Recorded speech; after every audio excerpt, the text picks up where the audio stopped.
Yeah, so before I tell you a bit more about myself, actually, I would like to put somebody else's story first. Okay. Does it take a bit? Okay. Sorry.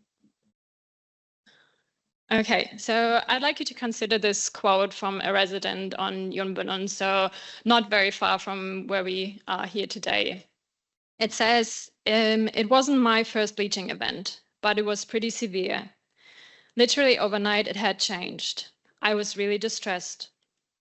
Now try to imagine a scene, a person diving or snorkeling right here in the waters around Yunbenun, excited to explore the colorful life underneath the surface, as they had done so many times before. And then imagine how they felt. And maybe you can still remember the first time that you were worried or concerned about the reef, where you were and what you saw. So this isn't a graph or a data set, it's a person's lived experience. And it's these stories that I would like to bring to the table today. My name is Luna Prince. I work for the North Queensland Conservation Council. We are a community grassroots organization here in Townsville. And yeah, we promote the protection of the North Queensland environment. And of course, climate action is a big part of this. And today I would like to talk to you about community storytelling and how it helps us not only to connect people more to reef emotions, but also I think it would really complement the existing science that we have and also the approaches to reef management. The context, of course, is climate change in North Queensland. I don't need to tell you that we have increasing heat waves here too, increasing downpours. And while some of these things are well reflected in data and in graphs, they don't always tell the story of how people are emotionally, culturally, but also socially affected by climate change. And I would like to argue, though, that these dimensions are very vital for us to understand in order not only to process what is happening to our communities, but also, of course, to address it better. And I base this argument on a little project that we did last year here in the community that we called the story circles. And in the story circles, we came together in small groups and we had intimate conversations about extreme weather events in North Queensland. And of course, there are many extreme weather events in North Queensland and there always have been. Yeah, and we shared stories and we talked about what kind of support we received during these events, but also how we feel about these events maybe coming back in the future. So what we heard in these story circles was that lots of people, have experienced extreme weather, but they struggle often to connect these experiences to climate change. And sharing stories with other people in groups really helped them to connect the dots and to realize, yes, climate change is happening to our homes, our friends, our own bodies.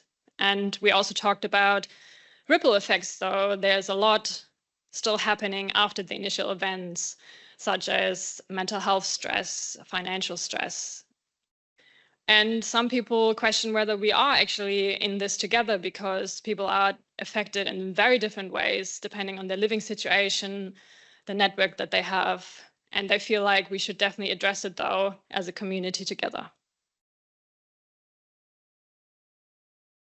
Now, I already shared one of the stories with you at the start that we listened to at one of these story circles. And another one also comes from somebody who lived at the reef and lived at Joffrey Bay on Yunbenun. And he had been living there for 40 years and also studying it as a marine scientist.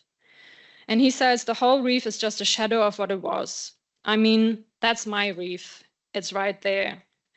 And it's really quite depressing to see the change and to see it's not recovering. So for him, the change is really personal, impacting his sense of home and identity. Now, of course, these stories matter for many reasons, but I think that for us as a whole community, they matter because they remind us that climate change is not just happening in the data and in the graphs, it's happening to our homes, our bodies, our communities. And I think that sharing these stories really helps us to process the grief, also process the positive emotions that we're still having about our homes.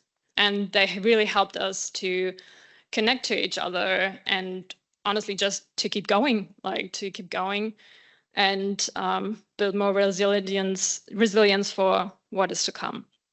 And of course, I want to stress that the scientists, the community leaders, the decision makers, we're part of this community as well. So for us to tap into our emotions is also a valuable resource to keep going with the good work that we are doing in the community. And of course, from a social science perspective, the stories also add value because they are a lived experience, and stories can have, a layer of very complex themes that are not as easy to capture with survey data. So they really complement the existing science that we're already doing. So some suggestions for or implications for reef management from the talks that I've heard today. There's already great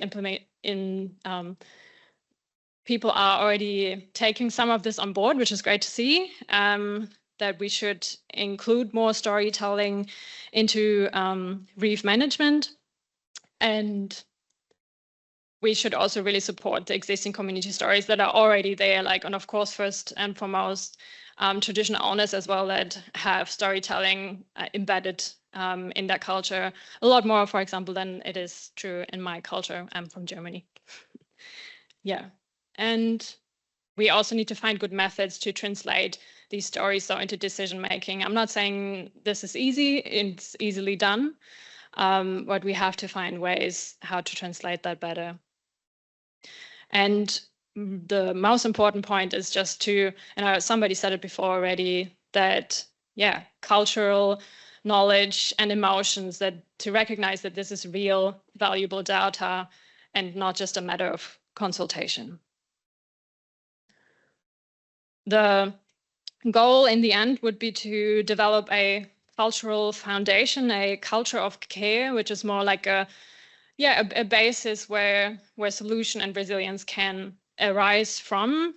And this starts with realizing that we are all connected to the reef and we're connected to each other, but there seem to be a disconnect in the relationships we're having, and to heal these relationships really starts with listening. And it might be sounding very trivial, but the act of listening can be, and that's what I wrote there, can be a climate action, and not to discard that this is really a powerful action.